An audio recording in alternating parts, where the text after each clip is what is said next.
அவங்க யாரையும் ஏமாற்று பெறவில்லை கிடையாது, கட்ட பஞ்சாயத்து கிடையாது. எங்களுக்கு தெரியும் வித்தைகளாம் பார்த்துக்கலாம். ஆனால் இல்லை ஆனால் அதுக்கு தேவையில்லை அறவழி. அது தேவை எப்படின்னா நாங்கள் அறவழி போராட்டம் கூட தேவையில்லைன்னு நினைக்கிறோம். என்ன காரணம்னா எங்களுக்கு 10.5 இடஒதுக்கீடு தான் முக்கியம். அதுக்கான போராட்டங்களை எங்கள் ஐயா முன்னெடுக்க போகிறாரு. அதுக்கான அதில் தான் எங்களுடைய சக்தி இருக்குது. அதே மாதிரி சேலம் மாவட்டத்துக்கு மருத்துவர் ஐயா அவர் வருகிறார், விரைவில் வருகிறார். அந்த கூட்டத்தில் கிராம கூட்டங்கள் அதுவும் பாருங்கள், கிராம கூட்டங்கள் 11 தொகுதியிலையும் ஒரு தொகுதிக்கு ஒரு நாள் வீதம் கேட்டிருக்கிறோம்.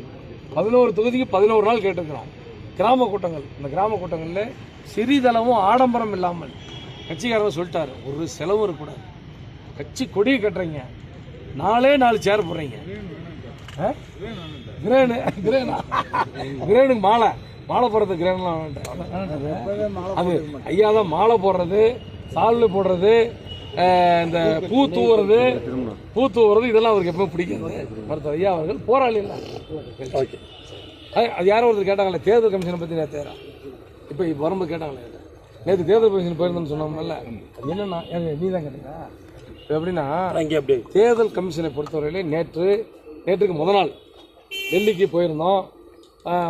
வழக்கறிஞர் குழுவோடு நானும் எங்களுடைய பொதுச்செயலாளர், இணை பொதுச்செயலாளர், நான் எம்எல்ஏ இணை பொதுச்சு போயிருந்தோம். போயிட்டு எப்படின்னா தலைமை தேர்தல் ஆணையாளர் இல்லை, அங்கே இருக்கிறவங்க சாதாரணமாக கூட அனுமதி வாங்குறது கஷ்டம். எங்களுடைய நேரம் நாங்கள் போனோடனே தலைமை தேர்தல் ஆணையாளர் ஞானேந்திரா அவர்களே வந்தார், அவரே இருந்தார். நாங்கள் போய் நிற்கிறோம், வந்தார், என்னன்னு கேட்டார். இந்த மாதிரி நாங்கள் இந்த செய்தியை சொன்னோன்னே வாங்கினவர் எங்களை கூட்டிகிட்டு போயிட்டார்.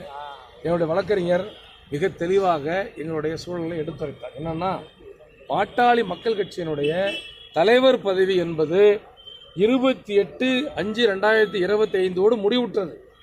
அதற்கு பிறகு 9ஆம் தேதி, ஆகஸ்ட் 9ஆம் தேதி ஒரு பொதுக்குழுவை போட்டு அந்த பொதுக்குழுவில் தலைவராக அவரை மீண்டும் எக்ஸ்டெண்ட் பண்ணது தப்பு.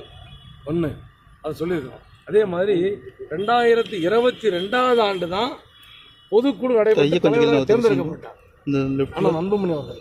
ஆனால் அங்கே பதிவு செய்யப்பட்டது 2023 பதிவு செஞ்சு 26 வரையிலே அவருக்கு பதவி காலம் இருக்குன்னு சொல்கிறாங்க.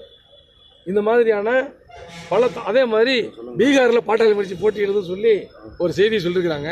பீகாரில் பாட்டாளி கட்சியில் கிளை ஒரே ஒரு கிளை கூட இல்லை, அங்கே ஒரு உறுப்பினர் கூட இல்லைன்னு அவர்கிட்ட சொன்னோம். அப்படியா பீகாரில் உங்களுக்கு கட்சி இல்லையான்னு கேட்டார்.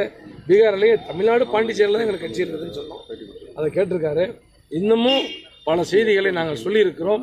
அதனுடைய உண்மைத்தன்மைகளை அவர்கள் ஆய்வு செய்து பாட்டாளி மக்கள் கட்சியினுடைய மருத்துவர் ஐயா அவர்கள் 46 ஆண்டு காலம் உழைத்தது, ஓய்வொன்றை உழைத்தது. தமிழ்நாட்டில் இருக்கிற அனைத்து மக்களும் வாக்காளர்களும் மருத்துவர் ஐயா அவர்களை தான் ஏற்றுக்கொண்டிருக்கிறார்கள் என்பதையெல்லாம் எடுத்து சொன்னோம். அதாவது தமிழில் தெரிஞ்சவங்களுக்கு தமிழில் நாங்கள் சொன்னோம் எங்கள் செய்தியை. ஆங்கிலத்தில் நம்முடைய சொல்லி விளக்கி சொல்லிருக்கிறோம்.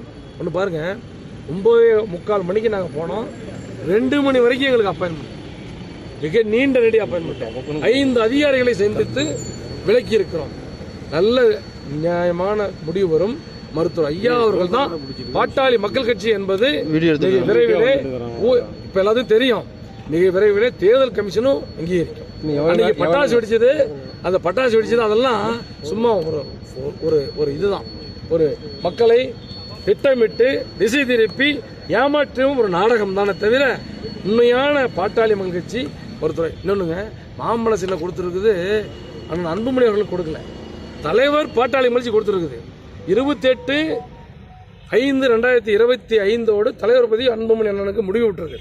30/5/2025 அன்று முதல் பாட்டாளி மக்கள் தலைவர் மருத்துவர் ஐயா அவர்கள். ஆகவே முகவரியை மாறி அங்கே கடிதம் போயிருக்க தவிர பாட்டாளி மக்கள் கட்சியுடைய மாம்பழம் சின்னம் பாட்டாளி மக்கள் கட்சியுடைய தலைவராக இருக்கிற மருத்துவர் ஐயா அவர்களுக்கு தான் ஏஃபார்ம் பிஃபார்மில் அவர் தான் கையெழுத்து போடுவார்.